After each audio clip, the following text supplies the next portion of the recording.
बिस्मिल्लाहिर्रहमानिर्रहीम। अस्सलामुअलैकुम to all my sisters and friends. I hope आप सब बिल्कुल ठीक होंगी और बहुत मज़े में अपनी लाइफ को एंजॉय कर रही होंगी।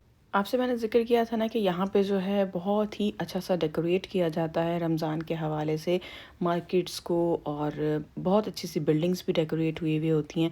तो ये एस्ट्रा मार्केट्स हैं, ये मैं आपके साथ 2 दिन के क्लिप्स शेयर कर रही हूँ।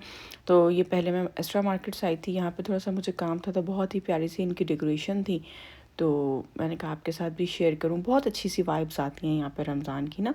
और ये देखें कितने अच्छे जो हैं वो डेकोरेटिव आइटम्स आए हुए हैं रमज़ान के हवाले से, क्योंकि रमज़ान यहाँ पे एक बहुत ही बेहतरीन तरीके से सेलिब्रेट किया जाता है। ये सारे लैंटर्न्स वगैरह हैं, मुझे लगता है पूरे अरब में ही इस तरह से इसको डेकोरेट किया जाता है। रमज़ान को ना बहुत अच्छा सा सेलिब्रेट किया जाता है। दुबई साइड पे भी मैंने देखा है कि वहाँ पे भी इसी तरह की डेकोरेशंस होती हैं।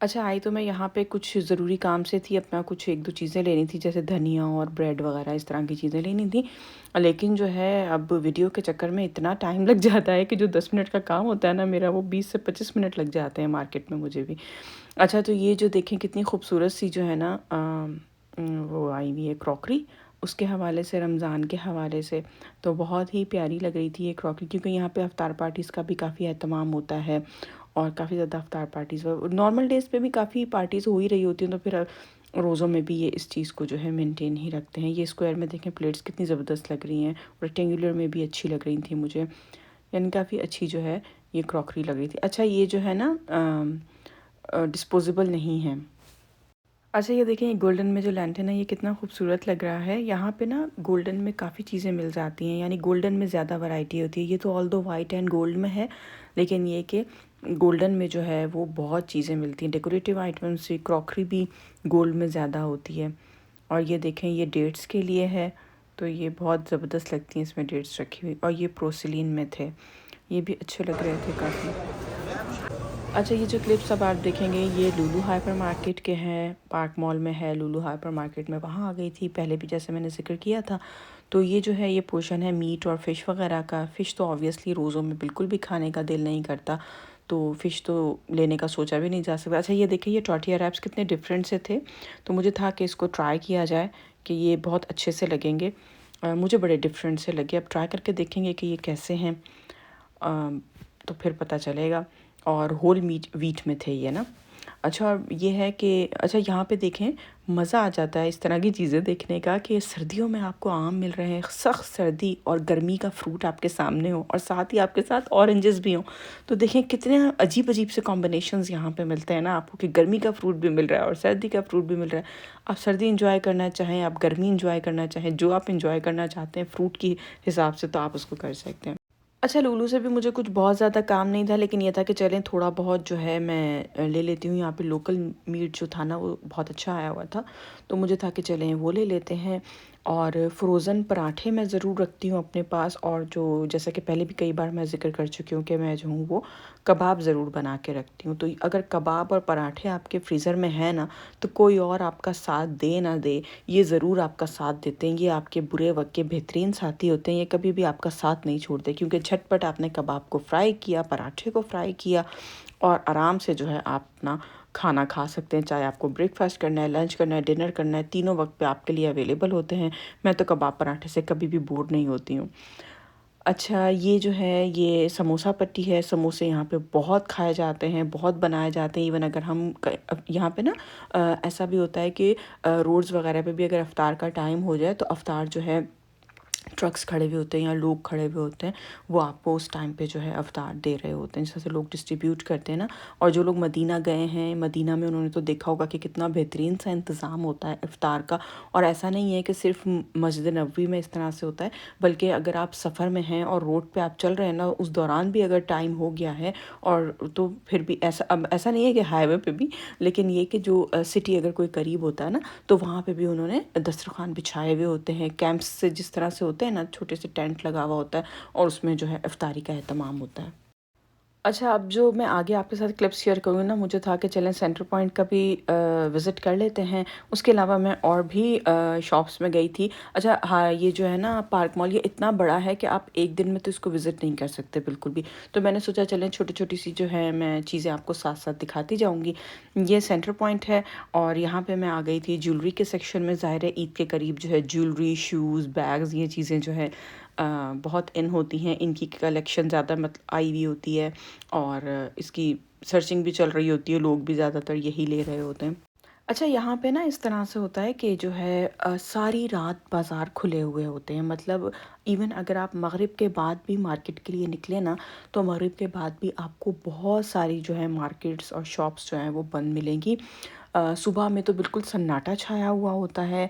सिर्फ जो है बहुत जो ग्रॉसरी की ऐसी जो शॉप्स हैं ना, जो कि 24 आवर्स के लिए खुली हुई होती हैं, बस वही खुली होंगी। यानी हर जगह से आपको ग्रॉसरी भी नहीं मिलेगी। इवन बकाला, बकाला मीन्स यानी जो ये बिल्डिंग्स के नीचे छोटी-छोटी सी शॉप्स होती हैं ना, जहाँ पे आपको ज़रूर इमीडिएटली अगर कोई सामान चाहिए, तो वहाँ पे भी वैसे अच्छा खासा सामान होता है, जिसे हमारे पाकिस्तान में करियाना की दुकान या परचून की दुकान कहा जाता है। तो इस तरह की शॉप्स होती हैं यहाँ पे हर बिल्डिंग के नीचे।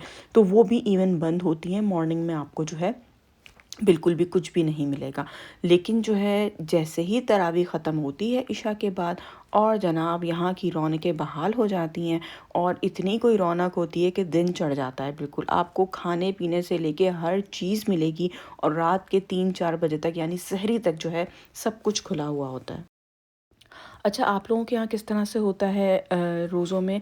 मुझे ज़रूर बताइएगा। पाकिस्तान का तो मुझे आइडिया है। क्या इस तरह से ही होता है कि सारा कुछ जो है रात में खुलता है, या फिर नॉर्मल रूटीन जिस तरह से चल रही होती है, उसी तरह की नॉर्मल रूटीन चल रही होती है? अच्छा, यहाँ पे ना ऑफ़िस टाइमिंग्स और स्कूल टाइमिंग्स भी सब चेंज हो जाती है। यानी रोज़ों में यहाँ बहुत रिलैक्सेशन होती है। यानी जो टाइमिंग होती है ना ड्यूटीज़ की और स्कूल्स की, वो सुबह 10 बजे से दोपहर 3 बजे तक होती है। जिनकी के फ़िक्स ड्यूटीज़ होती हैं मॉर्निंग में, तो उनका तो फिर इसी तरह से होता है कि 10 बजे से लेके बस 3 बजे तक उनकी ड्यूटीज़ होती हैं। दैन उसके बाद वो फ्री हैं कि बस जी एन्जॉय करें अपने रोज़ों को और जो है इबादत करें अपनी। और इसमें तो इबादत का वैसे भी डेली भी इबादत का मज़ा आता है, लेकिन रमज़ान में एक अलग ही फ़ीलिंग होती है इबादत की ना, एक अलग सी खुशी होती है इबादत की। अच्छा, रमज़ान ना बड़ा प्यारा महीना है। इसमें अगर आप कुछ भी करना चाहें ना, इसके गोल्स आपको पहले से सेट कर लेने चाहिए। ऑल्दो हमारा खाना पीना शॉपिंग हर चीज़ साथ लगी हुई होती है। शॉपिंग भी जो है मैं तो ये कहूँगी कि पहले से कर लें, क्योंकि जो है फिर आपके इतना टाइम वेस्ट नहीं होता है। ऑल्दो कि यहाँ पे शॉपिंग करना बहुत ईजी है, लेकिन फिर भी तरावी के बाद का टाइम ऐसा होता है कि इंसान को होता है कि अगर तो आपने रात जागना है, वो तो फिर एक अलग चीज़ है। अगर आपको जो है रात जागने की आदत नहीं है, तो फिर तो ऑब्वियसली आप सोएंगे, तो बेहतर है कि आप पहले से ही ये सारी चीज़ें करके रख लें, शॉपिंग वगैरह। हाँ, ग्रॉसरी के लिए ऑब्वियसली आपको वीकेंड पे अगर आप करते हैं तो आपको करना पड़ेगा, लेकिन ये है कि इबादत तो ऑब्वियसली इसमें आप कर ही रहे होते हो, नॉर्मल रूटीन से थोड़ी ज़्यादा ही कर रहे होते हैं। तो फिर अपने लिए कुछ गोल ज़रूर सेट करें कि आपको इस रमज़ान में क्या करना है। जैसे फॉर एग्ज़ाम्पल अगर आपने सूरह मुल्क है, तो आप उसको ले लीजिए कि उसको आपने जो है ज़रूर हिफ्ज़ करना है। उसको आपने चंद आयात डेली की करनी है, 1 कर लें, 2 कर लें, या इस तरह से कर लें कि आपको जो है कुरान को ज़रूर उसकी मीनिंग के साथ पढ़ना है। तो चाहे आप आधा सिपारा पढ़ें, लेकिन ज़रूर पढ़ें। और कुरान जो है ना, उसको समझ के पढ़ना हमारे लिए बहुत ज़्यादा ज़रूरी है। इसके अलावा कुरान के लिए जो है ये हमारा फ़र्ज़ किफ़ाया है हम पे कि जो है कुरान की तजवीद के साथ उसको पढ़ना बहुत ज़्यादा ज़रूरी है। मोस्टली हमारे यहाँ ये होता है कि हम 4-5 कुरान ख़त्म कर लेते हैं, लेकिन आप एक कुरान पढ़ें और जिस तरह से उसका हक़ है वो पूरा अदा करके और फिर उसे पढ़ें, ताकि पढ़ने का मज़ा भी आए और पता भी चले कि हमने क्या पढ़ा है। कुरान के ना एक एक लफ्ज़ का हक़ अदा करके पढ़ें। और आजकल तो इतनी सहूलतें हैं, ऑनलाइन आपको ज़रूर मिल जाते हैं, थोड़ा टाइम आप ज़रूर निकालें।